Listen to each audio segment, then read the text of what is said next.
Kebakaran adalah bencana yang bisa terjadi kapan saja, di mana saja, termasuk di lingkungan kampus. Saat kejadian, kepanikan bisa memperburuk keadaan. Oleh karena itu, penting bagi kita semua untuk memahami langkah-langkah keselamatan yang tepat agar bisa bertindak cepat dan terarah. Langkah pertama yang harus diketahui oleh setiap sivitas kampus adalah jalur evakuasi. Jalur ini adalah rute tercepat dan teraman untuk keluar dari gedung saat terjadi kebakaran. Jalur evakuasi ditandai dengan rambu hijau, bergambar orang berlari, dan panah arah. Pastikan Anda selalu memperhatikan posisi pintu darurat dan tidak menghalangi jalur ini dengan barang-barang. Setelah keluar dari gedung, titik kumpul adalah lokasi aman di luar gedung, tempat semua orang berkumpul untuk memastikan tidak ada yang tertinggal. Titik kumpul biasanya berada di area terbuka, jauh dari sumber api dan kendaraan.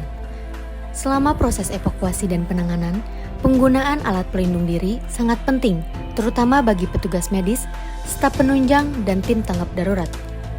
APD seperti masker, sarung tangan, pelindung mata, dan sepatu keselamatan akan melindungi mereka dari asap beracun, panas, atau serpihan berbahaya. Prosedur keselamatan kerja bagi tenaga medis dan penunjang meliputi evakuasi pasien secara sistematis, memastikan alat-alat medis dimatikan dengan aman, serta tetap menjaga komunikasi dengan tim keselamatan untuk mendapatkan instruksi lanjutan. Dalam kondisi darurat, peran seluruh staf sangat krusial. Yang pertama, petugas keamanan harus mengamankan jalur evakuasi dan titik kumpul. Yang kedua, tenaga medis fokus pada penyelamatan pasien dan penanganan korban.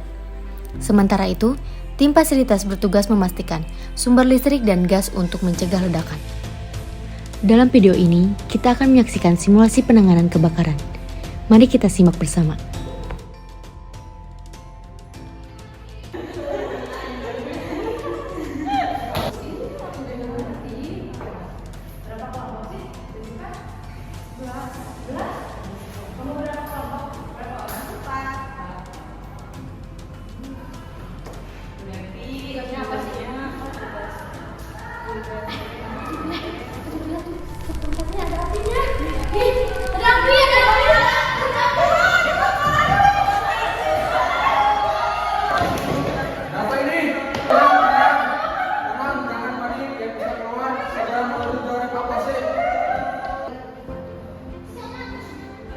Halo, Kodret di ruang 25, Kodret di ruang 25.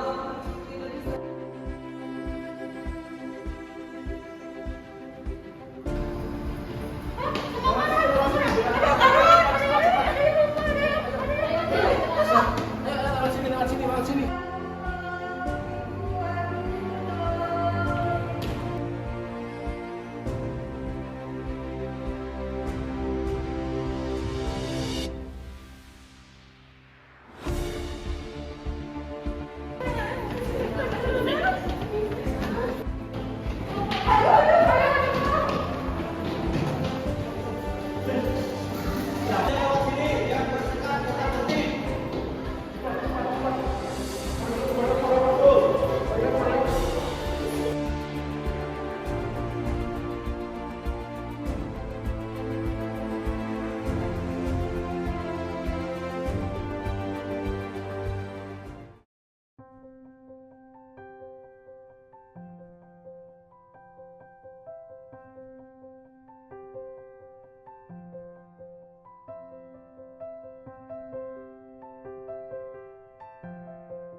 Semua sudah aman, dengarkan baik-baik. Jika terjadi kebakaran, langkah yang harus kalian lakukan adalah 1. Jangan panik. 2. Matikan sumber api jika kecil dan aman. 3. Gunakan apar jika bisa. 4. Jika tidak bisa, segera evakuasi lewat jalur aman. 5. Tutup mulut dan hidung dengan kain atau masker. 6. Jangan gunakan lift. 7. Pergi ke titik kumpul dan laporkan kehadiran. Kenali posisi apar dan jalur evakuasi di setiap gedung kampus. Kita semua punya tanggung jawab menjaga keselamatan bukan hanya petugas. Kalau kamu pingsan, sesak napas, atau terbakar ringan, segera cari petugas medis.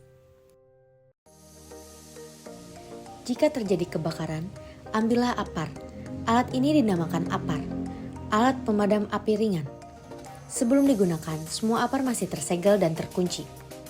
Prosedur penggunaan sebagai berikut.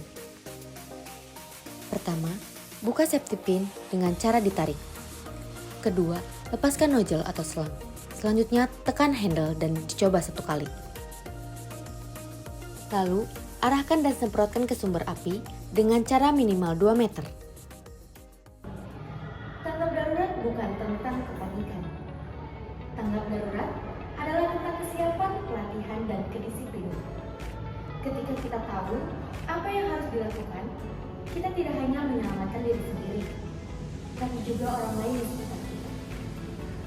Ingatlah selalu, kenali jalur evakuasi, gunakan APAR jika memungkinkan, dan tetap tenang dalam situasi darurat.